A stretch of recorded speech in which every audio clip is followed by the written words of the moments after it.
الضغط إلى فهد اليوسف، يحاول غير اللعب لجهة اليسار. فهد حسين علي يطلب الكرة، حسين علي، فهد اليوسف داخل منطقة جزاء فريق نادي نوروز. خطيرة الأول والتعادل. جول للقيثارة الخضراء. محمود المواس يظهر من جديد ومنقذ محمود المواس يسجل هدف تعادل لفريق الشرطة في مرمى نوروز.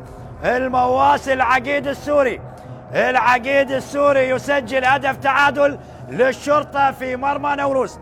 8 أهداف مع الشرطة خلال هذا الموسم.